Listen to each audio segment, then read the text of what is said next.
So, you're getting ready for the Cognizant SQL assessment, right? And it can feel, well, pretty intense, a real race against the clock. But what if I told you there's a simple, repeatable strategy, a way to turn that whole coding test into a puzzle you can actually solve step by step? Well, that's exactly what we're going to break down today. Yup, this is the big one, the main challenge that every single applicant has to face. You get 2 SQL queries and only 35 minutes. No pressure, right? It sounds like a lot, I know, but trust me, it's a hurdle you can absolutely clear once you've got the right game plan. And here's the thing, it doesn't matter what specific role or, technical cluster you're aiming for at Cognizant. This SQL test, it's the one thing everyone has to go through. So the bottom line is, if you want to move on to the next round, getting good at this is, well, it's non-negotiable. Okay, so how do we actually do it? How do we tackle this thing? Well, we're going to use a simple 4-step method. Think of it as our secret weapon. This approach takes what feels like a scary coding test and turns it into a logical puzzle, one you can solve piece by piece every single time. Here it is. This is our whole framework. And the key is, we don't just jump in and start writing code. No way. First, step 1, we figure out what they're actually asking for. Then, and only then, do we go find our data. After that, we build the most basic query possible. And the very last thing we do is add the conditions. It's all about logic first, code second. That's the secret to writing a solid query when that clock is ticking. All right, theory's great, but let's put this thing into practice. We're going to start with a pretty common type of question, one where all the data we need is sitting nicely in one single table. So first up, step 1, analyze the request. And I mean it, before you even think about touching the keyboard, we break the problem down. So what are we trying to find? Okay, we need 3 things: employee ID, leave type, and total leaves. Got it. And what are the rules? All right, 2 conditions. The total leaves has to be more than 10, and the leave type needs to be either casual or medical. See? Now we have a clear roadmap. Okay, on to step 2, find your data. Now we can look at the database and figure out where this stuff lives. And for this first one, it's pretty easy. All 3 columns we need are right there, all together in the leave info table. Nice and simple. All right, now we're ready for step 3, build the query. We start writing some code. We use select to list out the columns we just identified, and then from to tell it which table to look in. That's it. This super simple statement is the backbone of our whole query. And finally, step 4, add the conditions. This is where we use the where clause to filter our results. So our first rule was total leaves greater than 10. Easy enough. Now, since we need the second rule to also be true, we connect them with an and.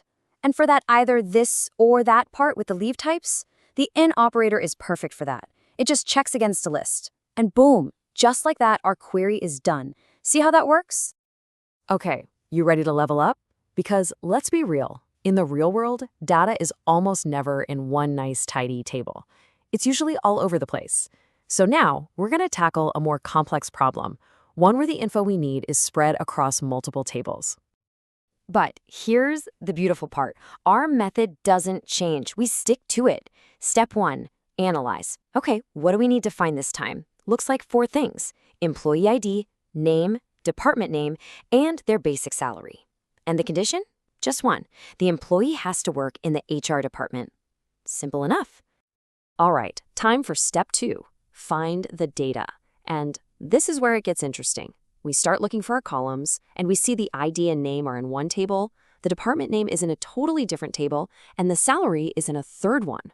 Our data's all scattered. So we've got a new challenge. How do we pull it all together? And that leads us to the big question, right?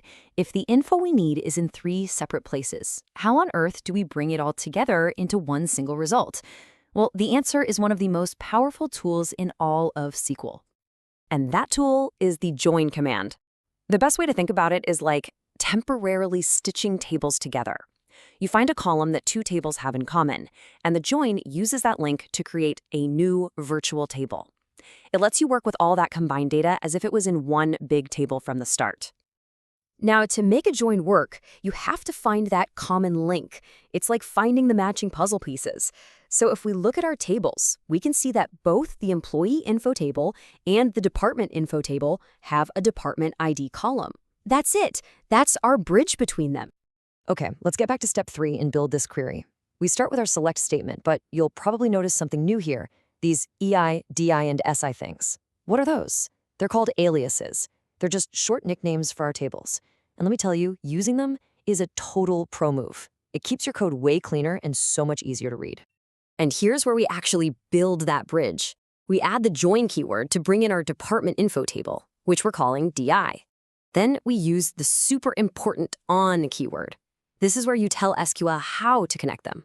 We're saying, hey, match the department ID from the employee table with the department ID from the department table. But wait, we're not done. We still need to get the salary, right? So we just add another join to bring in the salary info table. And this time, the common link we use with the on keyword is the employee category column. See how you can just chain these together? And now for the final piece of the puzzle, step 4. Now that we've joined all our tables into one big virtual data set, adding our condition is super easy. We just add a simple where clause at the end to filter for only the employees where the department name is HR. And we're done. You know, this really brings us to the most important point of all, the key takeaway. Being successful in this test, it's not really about memorizing a bunch of SQL commands. It's about having a logical, step-by-step process that you can use to break down any problem they throw at you.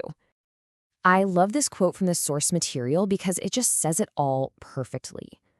Treat it as a logical reasoning or reasoning type of question and try to solve in that way. That's the mindset shift. Stop thinking of it as a coding test and start seeing it as a logic puzzle. Because once you figure out the logic, trust me, writing the code is the easy part.